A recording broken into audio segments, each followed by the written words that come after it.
fluid will build up in the inner ear and create pressure. Why is it that there's pressure? Is it on the outside of the ear? Is there an infection, increase in pain? They can't pop their ear or they can't get it to clear and change pressure.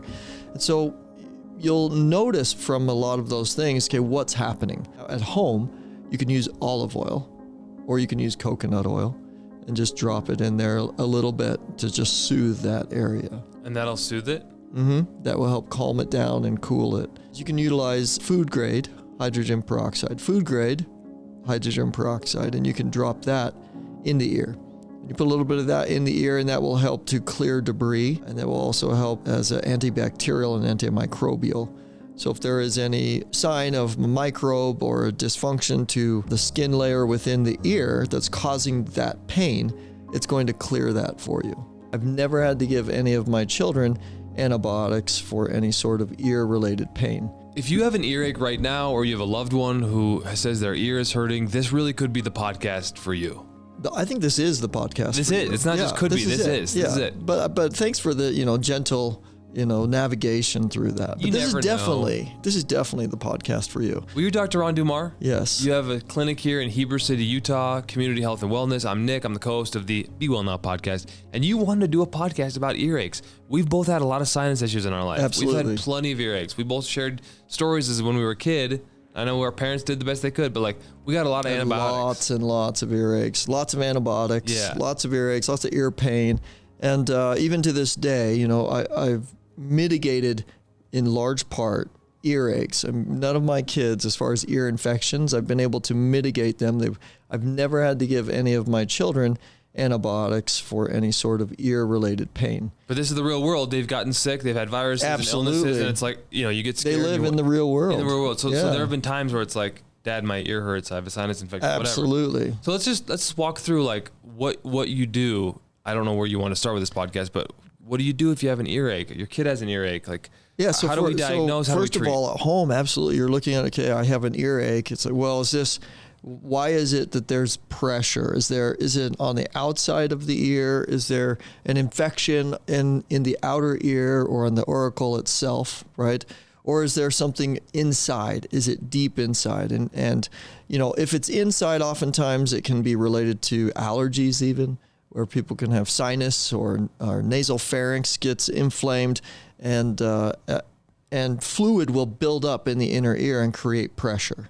So when you have pressure that builds up in the inner ear, obviously you're going to have a difficult time when they go through elevation, right? So either they're increase in pain, they can't pop their ear, or they can't get it to clear and change pressure. And so you'll notice from a lot of those things, okay, what's happening. If it's an outer ear issue, it's going to be painful, but it won't necessarily have, you won't necessarily have the difficulty in changing that elevation, right? So first of all, identify what is it we're dealing with. Is it internal? Is it external on the ear? And then after that, what you want to do anyway is I would apply a little ozonated olive oil. That would be one of the first things I would do on the external ear. So I would apply it in the ear itself, just drop it right into the ear. So if there is any external impact in that external auditory tube, that it's going to soothe that tissue and soothe that skin, so we're reducing any of the inflammation or irritation to the skin there. That's probably the first thing that I would do. Now at home, you can use olive oil or you can use coconut oil and just drop it in there a little bit to just soothe that area. And that'll soothe it? That will help calm it down and cool it, and reduce the irritation to the skin topically. The other thing that you can do is you can utilize, again, these are home strategies, and things that I've done as well, is you can utilize food grade hydrogen peroxide. Food grade hydrogen peroxide, and you can drop that in the ear. And you put a little bit of that in the ear, and that will help to clear debris, and that will also help as an antibacterial and antimicrobial. So if there is any sign of a microbe or a dysfunction to the skin layer within the ear that's causing that pain, it's going to clear that for you. One thing, I think I had an earache, or I was feeling a lot of pressure, where I was like, where is this coming from? What is this doing? And you suggested Argerol, which is like colloidal silver. Yeah, exactly. And it did leave a brown crust in my ear for a while. Sure. But I dropped it in there got rid for of a it. few days, and it actually worked. Like, I was really pleasantly surprised. I'm like, my ear got better. Yeah, and that's a 'Cause product. sometimes I'm always like, does this natural stuff work? You know? For sure. And natural always works, yes. But yes, silver is a product that we make here, the Argyrol. You can get the colloidal silver in a lot of different places. That's not necessarily what we make here. Okay, that's not the same thing. Yeah, colloidal silver and Argyrol are very different. Okay. But it is, our Argyrol is more of a, it's a potentized silver. So it's condensed, right? It's very, very potentized. And so when we put that into the ear, it does soothe. We'll also actually use that to drop into the nose sometimes. Like if there's a sinus and an ear-related issue, we'll have them drop the Argyrol into the nostrils. So we'll put a drop in each nose. Now, sometimes I just want to caution some parents in using garlic oil. Now, you want to be cautious with this just because it's heat. Garlic oil is hot. It's a very warming food. It's in the very Chinese hot. medicine. Yeah, nomenclature, and it does have hot. the allicin, which is a strong antibiotic. That's why people use it. Is they want the allicin in there.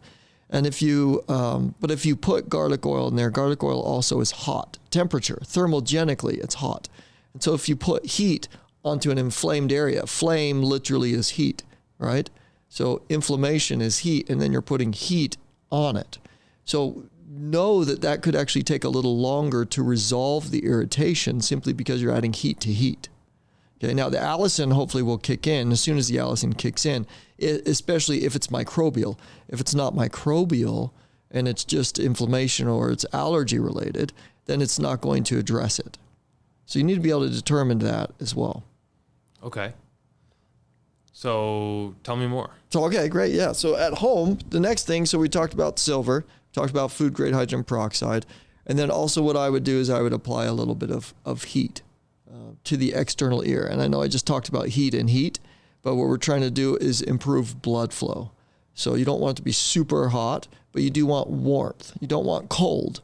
You do want warmth to improve blood flow and circulation, because the more microcirculation you have, the higher likelihood and a higher chance you have of the things that you're consuming, the beneficial antimicrobials, antioxidants, anti-inflammatories, antibiotics. You're going to have a higher chance of getting those delivered to that area and resolving that issue. Okay. Now, once we start looking at this, parents are managing their children at home. They're concerned about the earache. They're concerned about the sinuses. They're like, what do I do here? Again, we've talked about a few strategies there. Clearing out the sinuses themselves, putting like salt drops, a little bit of salt water, and you can mix a good quality sea salt, either Redmond or Celtic sea salt or something like that. You mix that in water and Distilled water, tap distilled water. Okay. Thank you. You want that solution. You make that solution and you drop several drops in each nostril. And that will help with reducing the congealing nature of the fluid in the nasal cavity. So it'll help to kind of clear up some of that mucus that's in there. And that's one strategy that you can implement as well. Now, one thing you have to understand is when you get to our office, I'm going to take an additional step, right? I'm going to go to the next step of like, okay, I'm assuming that you've done these things, and I'll ask you more often than not, have you taken these steps at home? And oftentimes if you have, you're able to resolve it on your own. And parents, they get very concerned if it goes on, the earache goes on for a little bit, a little while, and the child keeps complaining. And then their fear is, their concern is, oh, I have to go into the doctor and get antibiotics. And that generally, I would say 90+% of the time is what will be prescribed to their child as well. And here's the caveat. Here's the interesting thing is that by far the majority of earaches, upper respiratory related issues are viral in nature. Very few of them happen to be bacterial. So an antibiotic is an antibacteria, right? So it's fighting against bacteria or disruption of bacteria in a certain location. So giving somebody who has a virus an antibiotic, it doesn't make a lot of cohesive sense, because what they need is an antiviral, right? But then antivirals also come with a significant visceral or organ dysfunction problem where they cause issues, right, to the liver, to the kidney. And so we tend to not give a lot of these antiviral medications. We tend to lean towards antibiotic medications. All right. So I'm just saying this so that you understand that most antibiotic prescriptions for earaches are actually not really to address the root problem. They're just to help probably ease the mother's mind. Yeah. And it's wild that there are alternatives to antibiotics for a lot of people, because that's just the medical system that we live in. Take your kid to the pediatrician, a well-meaning, really nice doctor Absolutely. or nurse is going to prescribe them something.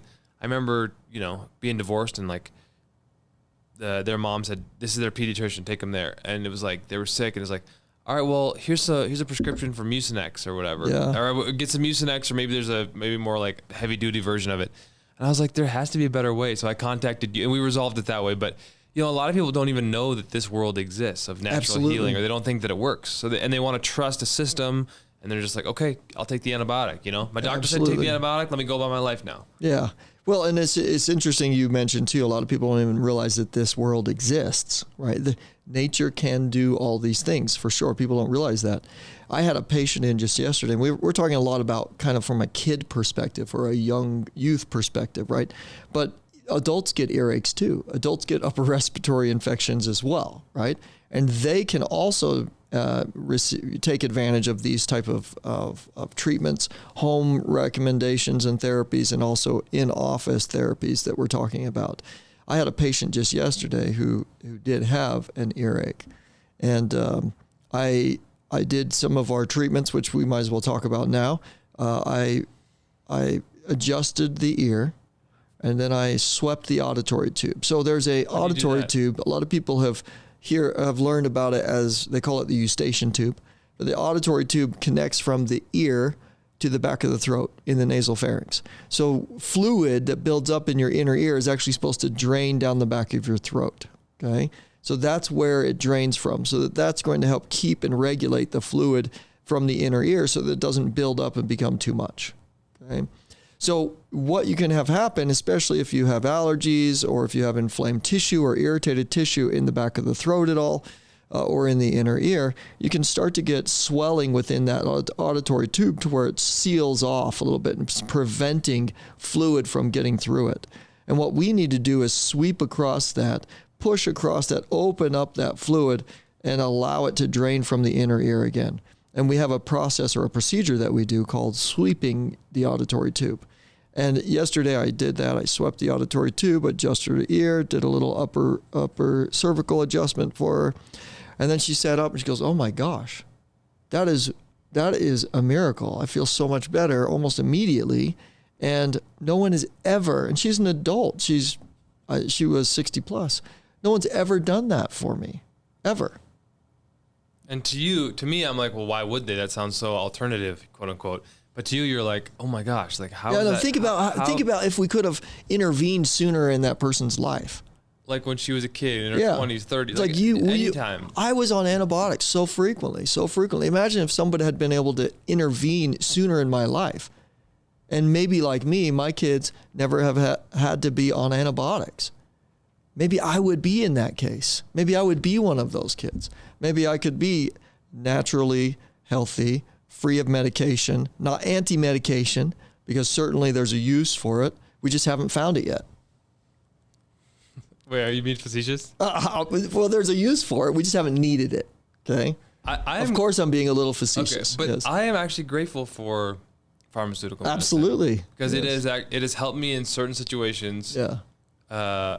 And I still am all about natural health. But Yes. I want that option. I want that nuclear bomb option when it's like, I don't know what else to do, Yeah. When the process dictates, Yep. right? It's like, what's the procedure? The unfortunate thing is that our culture and our medical system has been established and set up to promote pharmaceuticals as the primary therapeutic, when it really should be other things, mechanical correction, It should be herbal interventions, like our herbal antibiotic. We use that with patients in the office as well.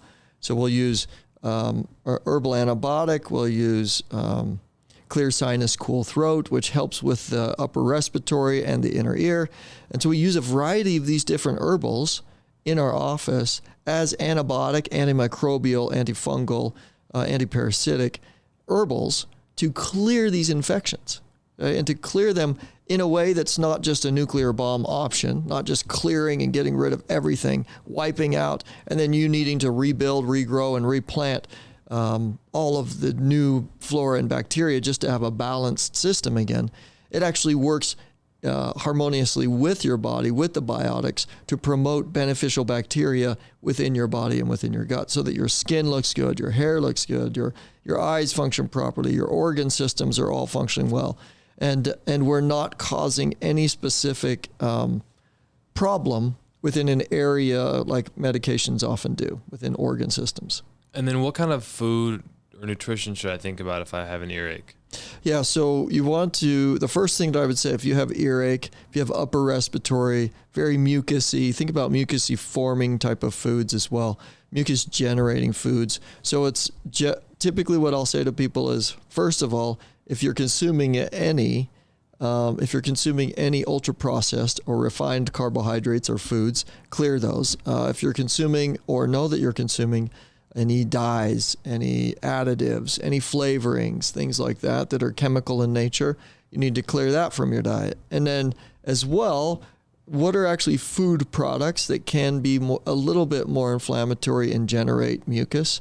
It's dairy, eggs, and wheat. Oh, eggs can promote mucus? They can. So if you're kind of feeling under the weather in that regard, maybe stay off the eggs? Yeah, well, they tend to be, for people, they tend to be a little more inflammatory or a little allergenic. People can have allergies to them, right?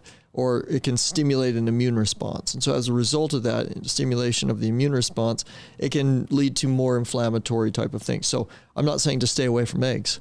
What I'm saying is if you have a condition and you're dealing with earaches, ear pain, nasal congestion, sore throat, then I would probably stay away from wheat, dairy, and eggs.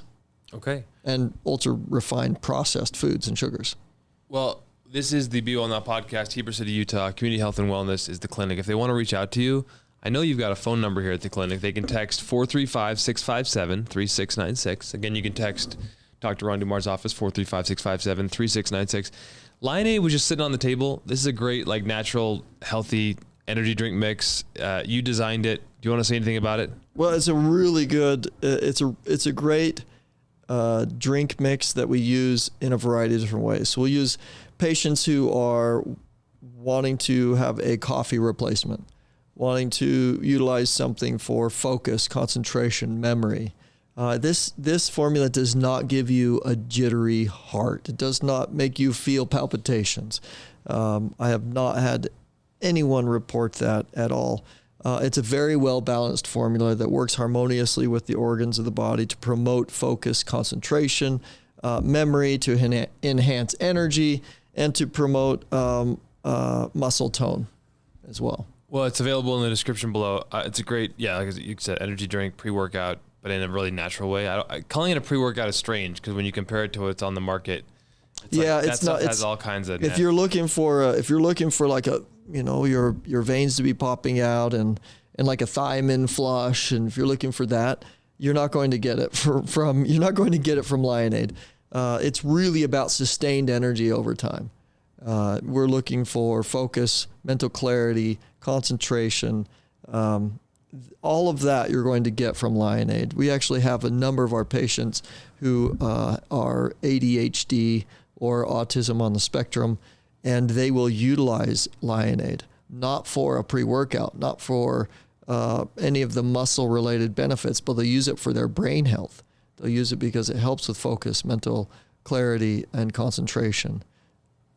Well, if you're having ear pain, you may want to reach out to Dr. Ron Dummar, or you may want to use some of these tips. We appreciate you. Maybe you could subscribe as a thank you, as a passion project of ours. Share with a friend. Leave a 5-star review. Anything else you'd like to add? I think that's great. I'm satisfied. Well, be well now, everybody. Namaste. Namaste.